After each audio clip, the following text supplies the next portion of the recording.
Hello everyone and welcome to episode number 90 of Husavik Heroes here on Shaun Does FM. I hope you are doing well, and coming up in today's episode we are technically starting season 9 because we have, as you can see on screen, our end of season review for 2028, and off the back of that we play our last game of the Champions League group stage win, and we are in to the knockouts of that competition. Otherwise it is the Europa League, and that game is at home against Juventus. So if you are looking forward to this episode, then do remember to go down below, leave a thumbs up on the video, and if you haven't done so already and are enjoying this series here on the channel, also remember to hit that subscribe button and turn that notification bell on as well. It is greatly appreciated. But first things first, we will get through the end of season review before we do get into that crucial game for Champions League qualification this season. We are guaranteed third in the group after what happened in yesterday's episode against Partizan and Barcelona. If you missed that one, I'll leave a link to it over in the top right corner. But we will start off with the transfers in this past season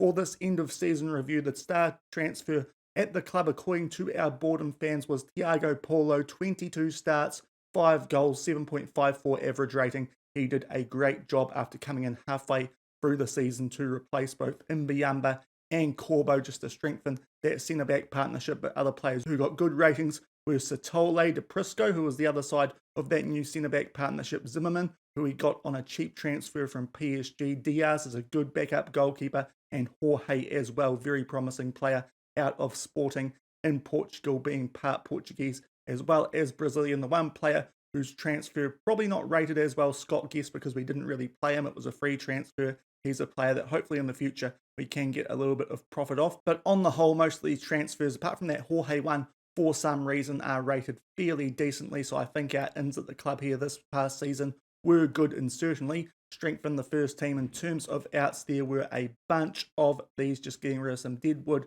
at the club, as well as some players who have been around for a wee while but were just declining on the current ability and potential scale, the likes of Swiderski, Mbiamba, an offer at the time which I thought was too good to turn down there from Fortuna Dusseldorf. We make our way down a little bit further, a lot of players who weren't getting a lot of game time here at the club, just making a profit off those guys when we did get the chance to, and we make our way down further. One of the highest transfers we actually got in this past season was for Franat Sigurbjornsson, who would have ended up being a third choice left back here at the club anyway. But on the whole, I think our transfer business this past season, pretty good on the whole, and we had a lot of players who went out from the club and did a decent job out on loan. We'll see whether they get to do anything this upcoming season, or if we do sell them to try and make a profit. Over to this season's results. Pretty comfortable stuff this. We won the league fairly comfortably, just that one loss coming during an international break against HK, a draw against Akranes. But apart from that, we went through the season winning all of our games, picking up the league title by 16 points over HK. They get Champions League qualification for next season. Phil Kerr in the Europa League and Nuts KR as well as Keflavik are the two teams who will make Conference League qualifying. The Champions League, we got knocked out in the group stages of this last season. They were delighted that we did reach the group stage of that competition, and yet again this season there you can see the points table going into that game against Juventus. As you can see, if we win that, we will be into the Champions League knockouts for the first time in the save. The Molkabika, and we ended up winning that one fairly comfortably as well. Just that one little iffy result there against HK, a team who are proving our most fierce rivals here in Iceland at the moment, having to beat those guys in extra time. But we did win the Molkabika for what I believe was the 4th season in a row, the 5th season in this save. The Super Cup, we beat HK as well. That was an extra time, I believe, a 1-0 win there. But the Deal de Bakar, for the first time since we've entered this competition, we missed out on that trophy. Not only the final, we actually missed out in the semi-final to Breda Blick. We cruised through our group fairly comfortably, but just didn't click in that semi-final, and that was straight off the back of our loss in the Europa League second knockout round last season against the Brighton side, who also beat us in the Conference League final 2 European seasons ago. Over to the moments to remember. Our biggest win was in the Molkabika, an 8-0 over a lower division team. Our match to remember was in the Islands, Dealden, picking up a very convincing 7-0 win away from home against Fram Reykjavik. And goal of the season did come in one of the Champions League qualifiers against Partizani from Malizio Goffi at the 53-minute mark. We're already 4-0 up at half-time, but we started off the second half in good fashion with this goal, some short passing, and Goffi from a long way out just curving that into the bottom right corner. We did score a few goals quite similar to that this past season, but that one was certainly a good one. No real complaints there about that being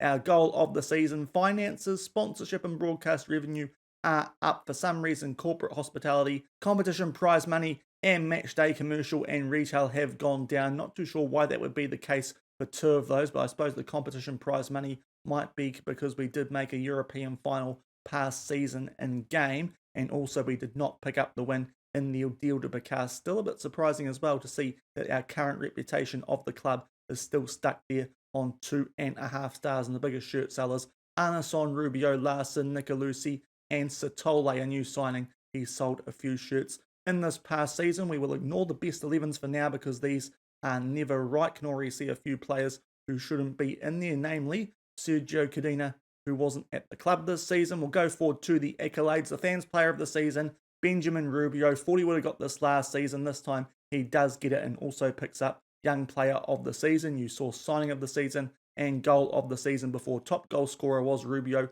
with 37 goals, so nowhere near as good as he was last season, but still did enough to pick up player of the season. Most assists went to Chaka Traore with 16. Most player of the matches went to Caviglia with 6, but the highest average rating was Rubio, and most passes per 90 was Lenzi. And then the record breakers, mostly goals by a player in a season, Rubio with 18, and in a match with 4. So Benjamin Rubio picking up most of the awards there, and I suppose that is why he did pick up player and young player of the season, as well as these 2 awards as well for the first division competition here in Iceland. He picked up the golden boot as well as the player of the year, which isn't a bad accomplishment considering he would have only played just over half of those league games, considering that we did have continental qualification going on in and around those games. And that does wrap up our end of season review, but we will go and have a quick look at the best 11 for this past year. And here is the best 11 from this past year, having a quick run through it. It does look fairly similar to the team that we have started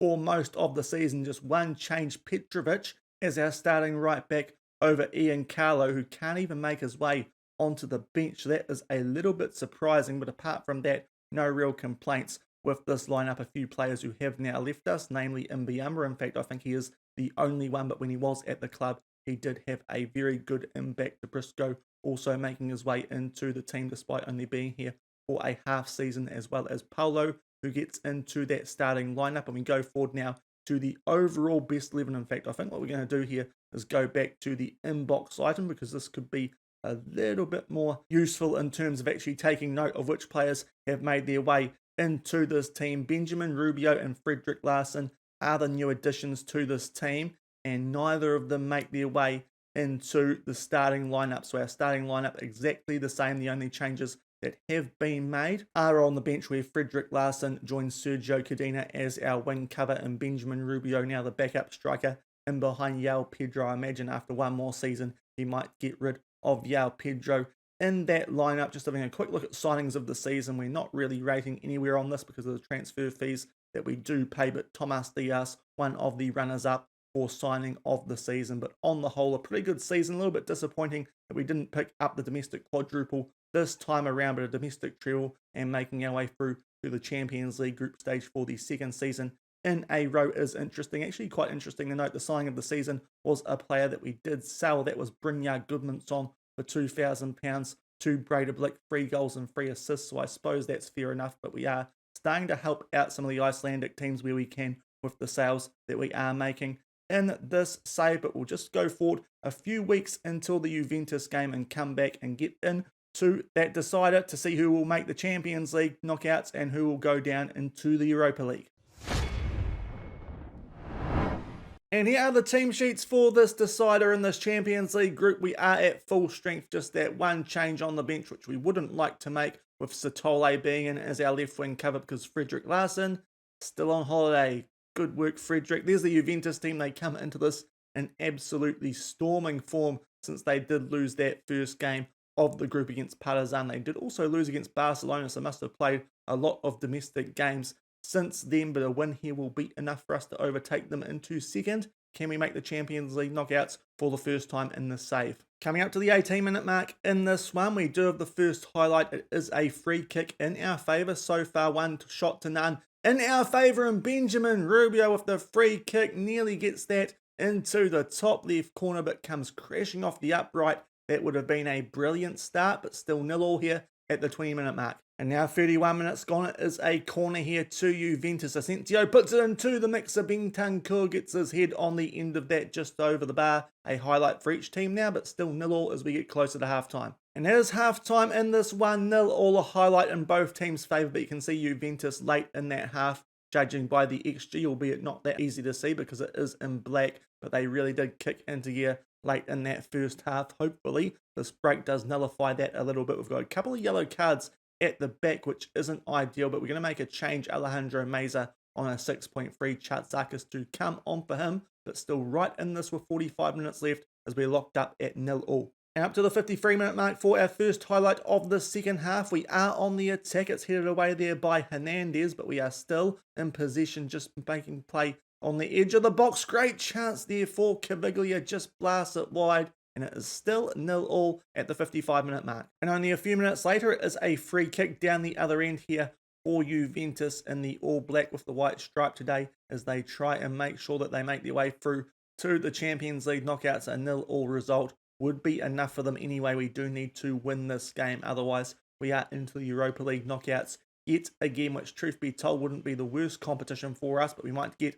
a little bit more money if we can win this game. But unfortunately, Calantari's first shot, Serafellini with a decent save, but it does fall there to Asensio. He puts it in the bottom left corner. We're just going to wait here for a VAR check, but it did look fairly kosher, that goal, and indeed it is awarded. So just shy of the hour mark, Juventus do open the scoring here at the Laugardars Vola. Chiesa with a ball at the far post, and Calantari was saved pretty well initially. Asensio in the bottom left corner. 1-0 Juventus at the 57-minute mark. And up to the 69-minute mark, a nice time for our last two substitutions here. Rubio and Traore both struggling. So Martins will come on for Rubio, and I think what we'll just do here is actually start Zimmerman on the left-hand side. It's not a natural position for him, but he is a little bit more comfortable there than Sitole does look. So we'll try that for these last 20 minutes of this one, as we need 2 goals to make our way through to the Champions League knockouts. Inside the last 15 minutes of this one, still needing 2 goals to get our way into the Champions League knockouts for the first time, but it was a throw in there to Juventus. They are on the attack. Immobile plays that back to Hernandez. Another goal here, and Juventus will certainly be in a very good position to make their way through as Calantari makes his way into the edge of the box. It's Asensio there from a tight angle, squares it back. Paolo with a clearance, so a decent save there from Serafellini, but can we get something going here on the counter-attack? Zimmerman tries to link up there with Martins, can't quite do so, and that's a horrible tackle by Nicholas Zimmerman. We might be in a bit of trouble for our next game, because I think Nygaard is going to be suspended anyway thanks to the yellow card that he's picked up, and now Zimmerman has picked up a red card. We might be 2 right-wingers down for the first game of the Europa League. Caviglia can play out on the left wing quite decently as well, so we'll just put him out there, see what the 2 midfielders can do for the rest of these 12 minutes. But in a bad position now, down to 10 men and 1-0 down on the scoreboard. And up to the 82-minute mark, we do have a corner. Big moment here. We can't quite pick out Duplisco there inside the box, but we are still on the attack. Nygaard just outside, tries to link up there with Galtason, and Juventus do clear it, but we might still be on the attack here. Ian Carlo on a yellow card. Hopefully he doesn't pick up another one, then we will be dead in the water indeed. Good slide tackle there though by Immobile, albeit Ian Carlo does track back to get possession back for us. We are still in this, but are playing against it here, down to 10 men and 1 goal down. We need 2 inside these last 7 minutes plus injury time. Good tackle there though by Matthias de Ligt, and Juventus are back in possession. Traore plays out for Immobile, but we look to pass it around the back. It's a bit of a poor clearance, that one from Serafellini, under a little bit of pressure, but does give Juventus the ball back. Asensio here from a tight angle. It's saved again. Calantari. It falls to Federico Chiesa, and that is an incredibly lucky goal that for Juventus. There are about 3 deflections there, and in the end, Serafellini couldn't quite keep up with where the ball was coming from, and that will do it in this game. I think it is fair to say we are 2-0 down with 6 minutes left and down to 10 men. Serafellini committed to that second shot. It was actually blocked and fell very kindly there to Chiesa. 2-0 Juventus late in this one. Only a few minutes later, it is another free kick here for Juventus. They do look to put the foot down here against our 10 men. I think we are well and truly in the Europa League now, although we do get possession back there through Ian Carlo, but he does lose it briefly, albeit Thiago Polo there with an interception. He is having another good game, but we do lose possession, and Kalantari scores another long-range effort there, very similar to the one that he scored in the return leg away in Italy, albeit that time Serafellini not quite as useless in goal as he was for that goal that we did concede away from home. It was Galtason with a poor pass there, just couldn't quite link up with Arnason, maybe not quite used to playing with only two midfielders instead of three. Good finish there from Kalantari, 3-0 Juventus with only 5 minutes left. And up to the 89-minute mark, Juventus on the attack. Again, good back flick there from Kalantari, and Asensio makes his way forward. Good pass there for Immobile, and Paolo brings him down. He was having a good game, as I said before, but that is a bad mistake, albeit one that shouldn't prove too costly unless he does pick up a yellow card. That could make things interesting, but indeed the penalty does get awarded. He does get awarded a yellow card as well, so we are now having a lot of defenders on yellow cards that could impact our first knockout game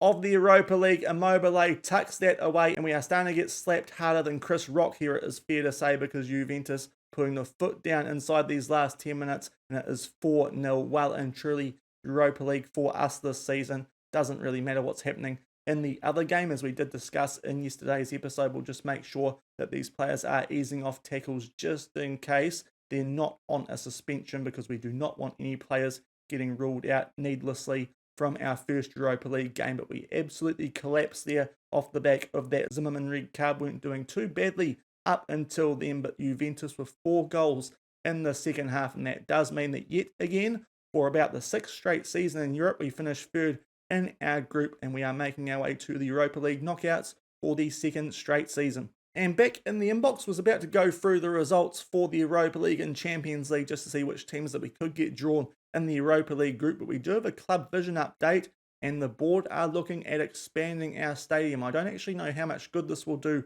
in terms of hosting European games, because I don't think that would actually help the capacity to make that doable anyway. We might need to build a new stadium, but we'll try and do that over the off-season coming up anyway, either get a new stadium built or expand the stadium, because the board are keen on doing it. It is a preferred club vision thing. We might be getting a stadium expansion coming here at Völsungur, or potentially a new stadium getting built. And going forward a little bit more, we are about to have the draw for the first knockout round of the Europa League, but before we do get into that, we will have a look at the results from the other groups, both in the Champions League and the Europa League, to see who we could get drawn against. And also, we will have an update on the coefficient, which we will start off with, just making sure we are still on to rise above Denmark, and indeed we are going up to a 30.375 at the end of the season. Only a slight increase at the moment, but it is enough to overtake Denmark. The other nation I was keeping an eye out on was Turkey, but they are doing better than us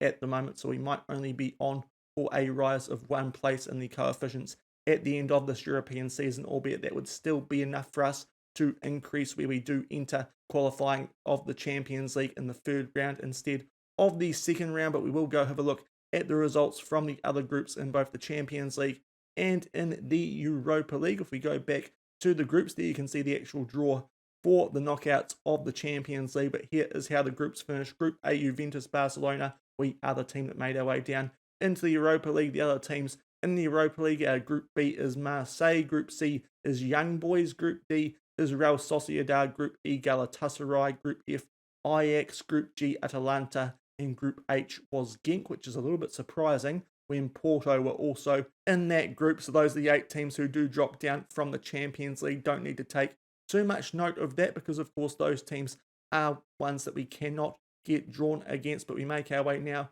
to the group stages of the Europa League. This is of much more note to us, as the teams that did finish second are going to be in the first knockout round, and teams who we can get drawn against in this upcoming one. So first off, Bate Borisov finished behind Bayer Leverkusen in Group A. Then Group B, Newcastle over Nice. And Nice, we could get drawn against Brøndby behind Red Bull Salzburg, so that's another option. Bologna get drawn. That's a team who have been after our players quite regularly in the save, so that could be quite an interesting match in itself. They finished behind Villarreal. Valencia behind Liverpool. That was a really strong top 2.